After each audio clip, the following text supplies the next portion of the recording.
Amali Sains tahun 6, Daya A. Mari kita membuat amali bersama-sama dengan Cikgu Nursia binti Abu Bakar dari SK Bandar Kota Tinggi, Johor. Assalamualaikum warahmatullahi wabarakatuh dan selamat sejahtera. Hari ini kita akan membuat amali Sains tahun 6 dalam bidang pembelajarannya adalah Daya A. Tajuk eksperimennya adalah mengeksperimen untuk menentukan faktor yang mempengaruhi daya geseran atau jenis permukaan. Mari kita buat bersama-sama. Sebelum kita memulakan amali kita perlu tahu apakah maksud daya geseran. Daya geseran ialah daya yang terhasil apabila dua permukaan bersentuhan antara satu sama lain. Tujuan amali yang kita akan buat ini ialah menyiasat jenis permukaan yang mempengaruhi daya geseran.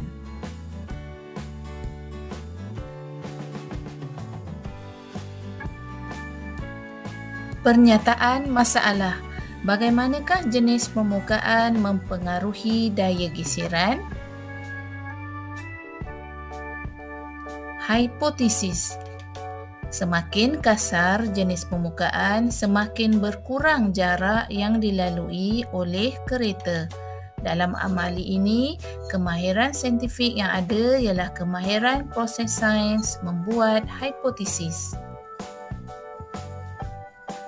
Pemboleh ubah. Pemboleh ubah dimanipulasikan ialah jenis permukaan.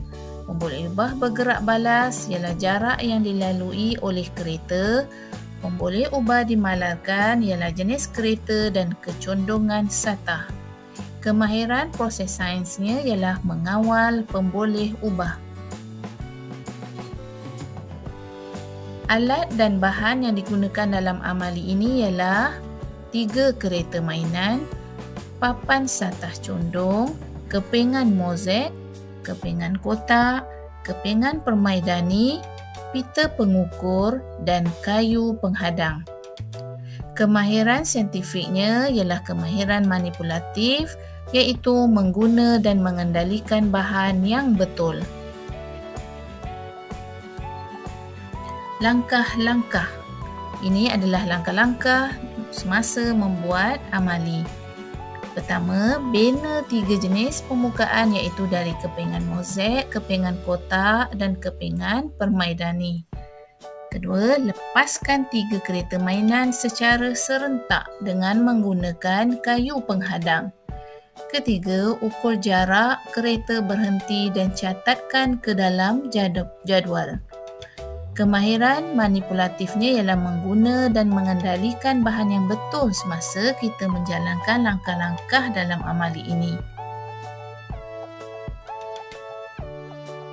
Baik, yang pertama kita perlu menyusun kesemua permukaan seperti jenis permukaan kotak, permaidani dan mozaik.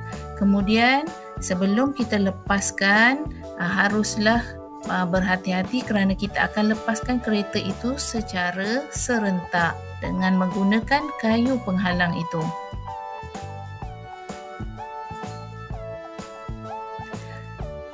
Semasa membuat amali, ada langkah berjaga-jaga dan teknik penggunaan alat.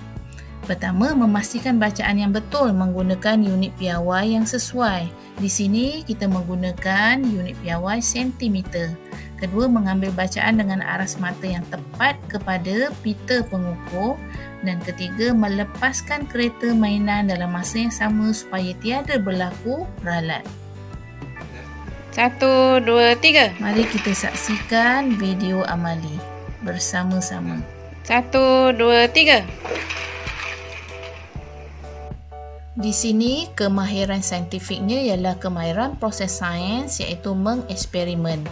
Hasil daripada amali ini kita dapati jenis permukaan yang licin seperti mozaik menyebabkan kereta meluncur laju dan jaraknya lebih ke depan berbanding dengan jenis permukaan yang lain. Didapati jenis permukaan yang kasar iaitu pemadani, jarak yang dilalui adalah sedikit. Okey, selepas kereta berhenti, kita perlu mengukur jarak dengan berhati-hati kerana kita mahu bacaan yang tepat. Jadi, kemahiran saintifiknya ialah kemahiran proses sains memerhati dan juga mengukur dan menggunakan nombor.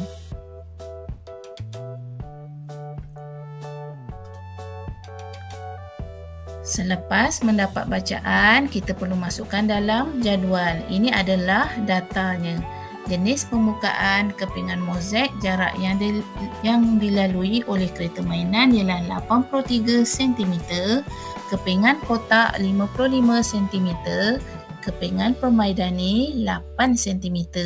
Jadi kita dapati kepingan permaidani jaraknya adalah sangat kurang berbanding dengan kepingan mozaik atau kotak. Jadi kemahiran proses sains di sini ialah mentafsir data.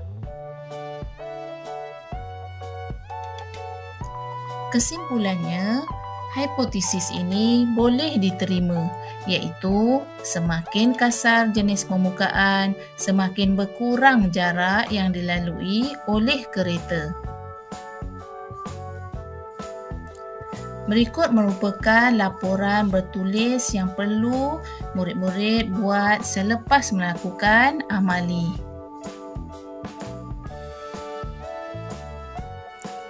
Inilah cara untuk membuat laporan bertulis dengan betul.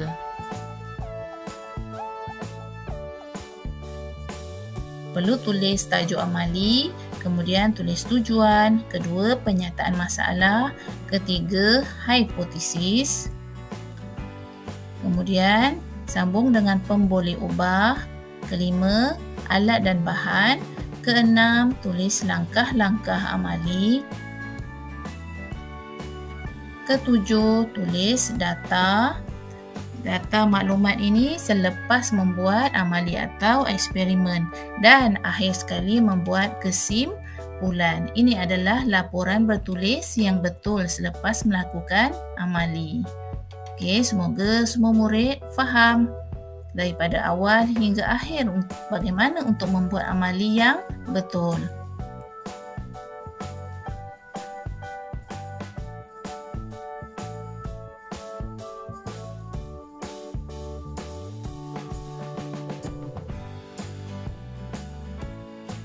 Sekian, terima kasih.